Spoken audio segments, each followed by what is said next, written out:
स्वागत है दोस्तों। आज के मुख्य समाचार में आज देश और दुनिया से कई अहम और बड़ी खबर आ रही है। बात करेंगे हर खबर पर विस्तार से। बीजेपी की खटिया खड़ी और बिस्तर हो रहा है गोल। कुशीनगर में स्वामी प्रसाद मौर्य का भाजपा पर बड़ा हमला। इसी के साथ अगली बड़ी खबर में आपको बताएंगे। चुनाव से पहले बीजेपी विधायक पर फूटा वोटर्स का गुस्सा, बोले इस बार नहीं करेंगे वोट। एक और बड़ी अपडेट, फर्रुखाबाद में साइकिल का चुनाव बटन ईवीएम से गायब होने का आरोप, इलेक्शन कमीशन से सपा ने की शिकायत। वहीं अगली बड़ी खबर में आपको बताएंगे पुरानी पेंशन स्कीम बनेगी अब देश भर में मुद्दा, कांग्रेस ने केंद्र सरकार से की बहाली की मांग। वहीं अगली बड़ी खबर में आपको बताएंगे महंगाई पर अखिलेश यादव का बड़ा दावा, चुनाव के बाद 200 रुपए लीटर बिकेगा पेट्रोल। हार के डर से हिंसक हुई बीजेपी। वहीं अगली बड़ी खबर में आपको बताएंगे विदेश नीति को लेकर राहुल गांधी का मोदी सरकार पर बड़ा हमला, बोले ये गलती एक दिन देश को पड़ेगी भारी। वहीं अगली बड़ी खबर में आपको बताएंगे हल्द्वानी में ईवीएम पर 24 घंटे कांग्रेस की नजर, कार्यकर्ताओं ने स्ट्रांग रूम के बाहर डाला डेरा। एक और बड़ी अपडेट,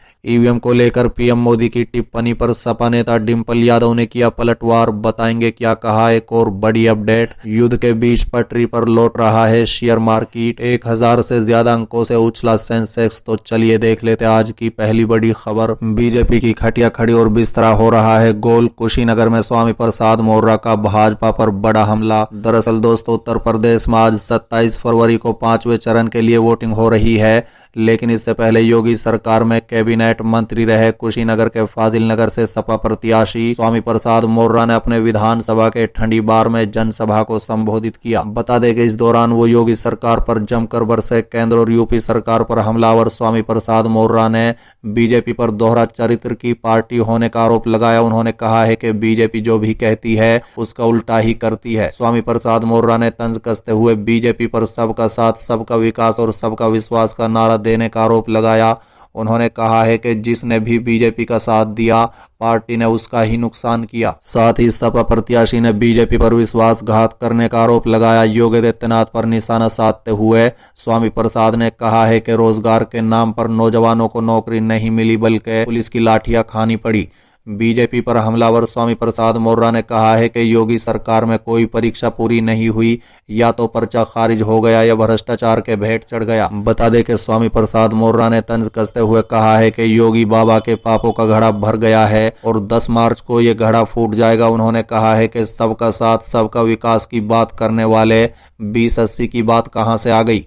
उन्होंने कहा है कि हिंदू की दुहाई सिर्फ वोट लेने के लिए दी जाती है। उन्होंने कहा है कि अगर सीएम योगी हिंदुओं के हमदर्द होते तो दलित और पिछड़ों के साथ ऐसा नहीं करते। सपा नेता स्वामी प्रसाद मौर्य ने योगी आदित्यनाथ पर हमला बोलते हुए कहा 80-20 की बात करने वाले क्या अशफाकुल्ला खान ने इसलिए फांसी चुनी थी कि उनकी बेटियों को देश से निकाल दिया जाए। साथ ही उन्होंने कहा है कि जब देश को आज़ादी मिली तो उनकी जाति वर्ग का कोई नहीं था, अब वो अशफाकुल्ला खान और वीर अब्दुल हमीद को सर्टिफिकेट दे रहे हैं। उन्होंने कहा है कि 80-20 का नारा देश को बंटवारे का काम है। साथ ही स्वामी प्रसाद मौर्य ने कहा है कि सभी लोग आपस में भाई हैं, लेकिन बीजेपी हिंदू मुस्लिम को आपस में लड़ाकर सत्ता की रोटी सेकना चाहती है। उन्होंने कहा है कि उनकी एक भी चाल कामयाब नहीं होगी। बीजेपी को चेतावनी देते हुए स्वामी प्रसाद मौर्य ने कहा है कि उनके लिए एक ही स्वामी प्रसाद मौर्य काफी है। स्वामी प्रसाद मौर्य यही नहीं रुके, उन्होंने यहां तक कह दिया कि योगी की जाति के अपराधी पुलिस लाइन पर क्रिकेट खेलते हैं। चलिए अगली खबर, चुनाव से पहले बीजेपी विधायक पर फूटा वोटर्स का गुस्सा, बोले इस बार नहीं करेंगे वोट। दरअसल दोस्तों, यूपी के वाराणसी में 7वें चरण में मतदान होना है, लेकिन मतदान से पहले मतदाताओं की नाराजगी भी सामने आ रही है। बता दें कि सड़क, पानी, सीवर और सफाई के मुद्दे को लेकर दक्षिणी विधानसभा के नवाबगंज वार्ड के केवलिया धाम इलाके के मतदाताओं का गुस्सा स्थान ने बीजेपी विधायक नीलकंठ तिवारी पर फूटा है। बता दें कि विधायक से नाराज लोगों ने इलाके में अपनी समस्याओं के पोस्टर लगाए और इस चुनाव में वोट का बहिष्कार का ऐलान किया। बता दें कि स्थानीय लोगों ने बताया है कि शहर में विकास का काम तेजी से हुआ, लेकिन विधायक जी का ध्यान कभी भी इस इलाके पर नहीं गया। सड़कों, पेयजल और सीवर की समस्याओं को लेकर स्थानीय विधायक से कई बार शिकायत की गई। अफसरों के यहाँ भी इन शिकायतों को पहुंचाया गया, लेकिन बावजूद इसके आज तक इलाके में समस्याओं का कोई हल नहीं हुआ। चलिए अगली खबर, फर्रुखाबाद में ईवीएम में साइकिल का चुनाव चिन्ह बटन नहीं होने का आरोप, इलेक्शन कमीशन से सपा ने की शिकायत। दरअसल दोस्तों, उत्तर प्रदेश में 16 जिलों की 59 सीटों पर मतदान समाप्त हुआ। इस मतदान के दौरान सपा प्रमुख अखिलेश यादव ने आरोप लगाया कि भोगनीपुर सीट के बूथ पर वोट के बाद गलत पर्ची निकली। इसके खिलाफ अखिलेश यादव ने चुनाव आयोग से भी शिकायत की। बता दें कि अखिलेश यादव का कहना है कि आयोग इस पर ध्यान दे और इसके खिलाफ कार्रवाई भी करे, लेकिन चुनाव आयोग ने सपा प्रमुख के इस आरोप को सिरे से खारिज कर दिया। बता दें कि समाजवादी पार्टी द्वारा कई अलग अलग इलाकों में ईवीएम के खराब होने की बात भी सामने आई। इस पर समाजवादी पार्टी के ट्विटर हैंडल से कई ट्वीट भी किए गए। बता दें कि फर्रुखाबाद विधानसभा पर पार्टी ने ट्वीट करते हुए कहा है कि फर्रुखाबाद जिले की 194 फर्रुखाबाद विधानसभा के बूथ नंबर 37 पर ईवीएम मशीन पर साइकिल का चुनाव चिन्ह का बटन ही गायब है। चलिए अगली खबर, पुरानी पेंशन स्कीम बनेगी अब देश भर में मुद्दा, कांग्रेस ने केंद्र सरकार से की बहाली की मांग। दरअसल दोस्तों, राजस्थान के मुख्यमंत्री अशोक गहलोत की पुरानी पेंशन योजना की घोषणा को सराहना करते हुए कांग्रेस ने केंद्र सरकार से सरकारी कर्मचारियों के लिए इसे अपनाने और लागू करने का आग्रह किया है। बता दें कि कांग्रेस महासचिव अजय कुमार माकन ने कहा है कि हम केंद्र से पूरे भारत में सरकारी कर्मचारियों के लिए पुरानी पेंशन योजना को पुनर्जीवित करने का आग्रह करते हैं।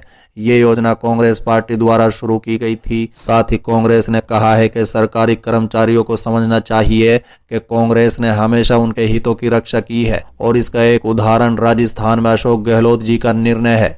उन्होंने कहा है कि कांग्रेस पार्टी ने 1953 से वेतन आयोगों को स्पष्ट रूप से लागू किया। हालांकि आजादी के बाद पहली बार वाजपेयी के शासन में 2003 में वेतन आयोग लागू नहीं किया गया था। बता दें कि कांग्रेस महासचिव और राजस्थान प्रभारी अजय माकन ने संवाददाताओं से कहा कि अटल बिहारी वाजपेयी सरकार ने 1 जनवरी 2004 और उसके बाद नियुक्त कर्मियों के लिए पुरानी पेंशन बंद करके उनकी पेंशन की जिम्मेदारी किसी संगठन को दे दी। वो संगठन बाजार में पैसा लगाकर कर्मियों की पेंशन निर्धारित करता, यानी सरकार ने अपने ही कर्मियों की पेंशन से पल्ला झाड़ लिया। चलिए अगली खबर, महंगाई पर अखिलेश यादव का बड़ा दावा, बोले चुनाव के बाद 200 रुपए लीटर बिकेगा पेट्रोल, हार के डर से हिंसक हुई बीजेपी। दरअसल दोस्तों, समाजवादी पार्टी के राष्ट्रीय अध्यक्ष अखिलेश यादव ने शुक्रवार को सत्तारूढ़ भारतीय जनता पार्टी पर डीजल पेट्रोल की कीमतों में बेतहाशा बढ़ोतरी का आरोप लगाते हुए दावा किया कि जैसे ही चुनाव खत्म होगा भाजपा वाले डीजल पेट्रोल को और महंगा कर देंगे।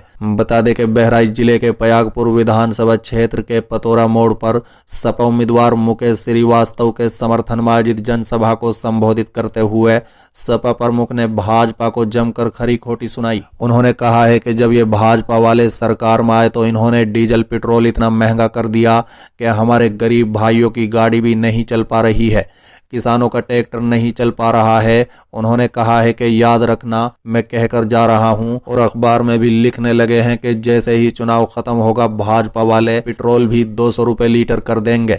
अखिलेश ने कहा है कि भाजपा वालों के बयानों और व्यवहार से लग रहा है कि हार के डर से वो हिंसा पर उतर आए हैं और उनका व्यवहार अब कुश्ती में हार रहे पहलवान जैसा हो गया है। साथ ही उन्होंने दावा किया है कि 4 चरणों में हम सीटों का डबल शतक लगा चुके हैं और 5वें चरण में भाजपा का सफाया होगा। चलिए अगली खबर, विदेश नीति को लेकर राहुल गांधी का मोदी सरकार पर बड़ा हमला, बोले ये गलती एक दिन देश को पड़ेगी भारी। दरअसल दोस्तों, कांग्रेस के पूर्व अध्यक्ष राहुल गांधी ने कहा है कि विदेश नीति को लेकर मोदी सरकार जो रणनीतिक गलतियां कर रही है उसका खमियाजा देश को भुगतना पड़ेगा।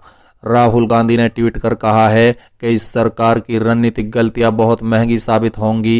कांग्रेस नेता ने इसके साथ ही कुछ अखबारों में छपी खबरों भी पोस्ट की। चलिए अगली खबर, हल्द्वानी में ईवीएम पर 24 घंटे कांग्रेस की नजर, कार्यकर्ताओं ने स्ट्रांग रूम के बाहर डाला डेरा। दरअसल दोस्तों, उत्तराखंड में विधानसभा की 70 सीटों के लिए 14 फरवरी को मतदान हुआ था। चुनाव के परिणाम 10 मार्च को घोषित किए जाएंगे। बता दें कि नैनीताल जिले की 6 विधानसभाओं की 1008 ईवीएम मशीनें 3 लेयर सिक्योरिटी में हल्द्वानी में बनाए गए स्ट्रांग रूम में रखी गई हैं। बता दें कि ईवीएम की निगरानी के लिए कांग्रेस कार्यकर्ताओं ने स्ट्रांग रूम के बाहर डेरा डाल दिया है। कांग्रेस कार्यकर्ता स्ट्रांग रूम के अंदर रखी गई ईवीएम मशीनों की सीसीटीवी फोटोज भी समय समय पर देख रहे हैं और वहां तैनात सुरक्षा कर्मियों से भी हालचाल लेते नजर आ रहे हैं। चलिए अगली खबर, ईवीएम को लेकर पीएम मोदी की टिप्पणी पर सपा नेता डिंपल यादव ने किया पलटवार। दरअसल दोस्तों, समाजवादी पार्टी की नेता डिंपल यादव ने पीएम मोदी पर जमकर निशाना साधा। बता दें कि पीएम मोदी की टिप्पणी जैसे ही वो ईवीएम को दोष देना शुरू करते हैं तो समझ लो कि परिवार पार्टी खेल खत्म हो गया है। इस पर पलटवार करते हुए उन्होंने कहा है कि अगर किसी को कुछ शंका हो तो क्या उसे बोलने का अधिकार नहीं है।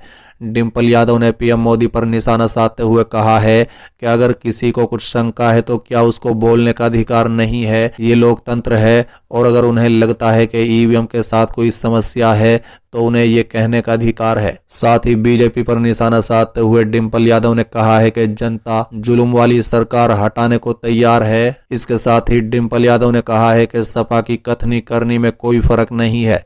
डिम्पल यादव ने कहा है कि सपा सरकार बनने पर महिला सुरक्षा के लिए पुलिस में महिला इकाई का गठन होगा। बेटियों की केजी से लेकर पीजी तक शिक्षा मुफ्त होगी। सपा सरकार बनने पर सभी रिक्त पदों को भरा जाएगा। समाजवादी पेंशन 1500 रुपए महीने और 18,000 सालाना मिलेगी।